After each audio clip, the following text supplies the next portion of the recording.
So, Brendan, I would love if you could share with our listeners your story.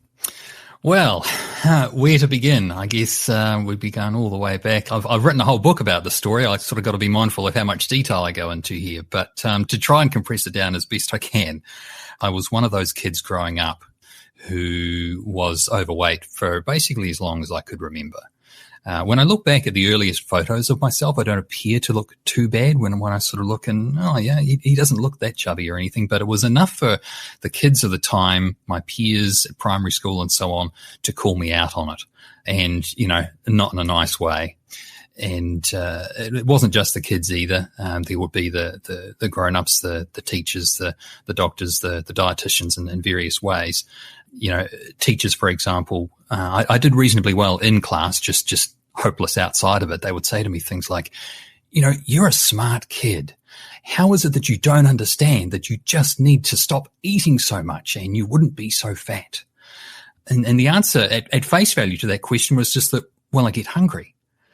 And that was just the fundamental thing that I struggled with for so long, that, I wanted to do the right thing to quote unquote be a good boy, do as I'm told, listen to the experts, my elders, my betters. They're all telling me I'm eating so much, and that's why I'm fat. Okay, so let's just stop eating. Let's just take that to its logical extreme. Well, the first thing that happens as soon as I stop eating is I get hungry. And at that point, that's where the argument broke down in my mind right away, because the idea of, well, if you're eating less, then your body's just going to start burning the fat that you're already carrying. But if that were true, then why am I getting hungry? Why do I still get hungry when I'm already fat? And that was such a key question in the early stages of my life's journey that it's actually the tagline on the back of the book. It took me another sort of 30 plus years before I would finally figure out the answer to that question. But that's where it begins, at least, my story. It goes back a long way. And I think what you've highlighted there is the idea that people think hunger is like a character flaw.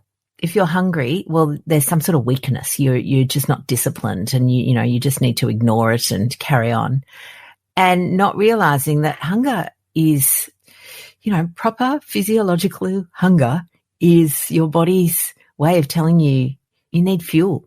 We need some sustenance.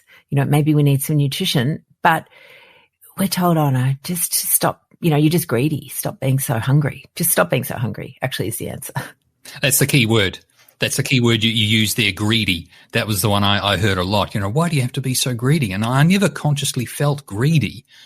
All I ever felt was hungry. And it didn't make sense to me that, I would get hungry so easily, so soon after a meal. It wasn't like I was eating the wrong things. I was introduced to the food pyramid at the age of about 12 after my first meeting with a dietitian. This was sold to me as my new best friend. And again, I'm wanting to do as I'm told, do the right thing, listen to the experts. And so I'm living off cereal and toast in the morning, sandwiches for lunch and vegetables for dinner. And, I can still inhale entire bread rolls as snacks and fruit salads for snacks in between those meals as well. So it's all of these things, the fruits, the vegetables, the grains that I've been taught to eat since childhood, but none of it really kept me satisfied for anything more than an hour or two at a time. So it was really frustrating. Frustrating. And I'm just thinking as a little boy, how devastating to be told that you're just fat and greedy.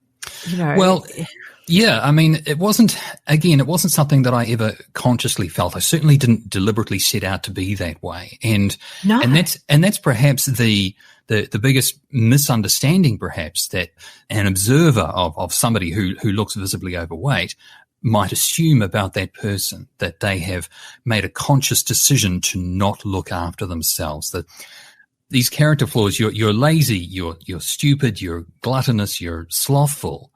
And none of these things are true at all, but it's such an easy assumption to make because that knowledge that we understand about what it is to do weight is just so commonplace. You can ask anybody on the street, how does someone lose weight? Well, just stop eating.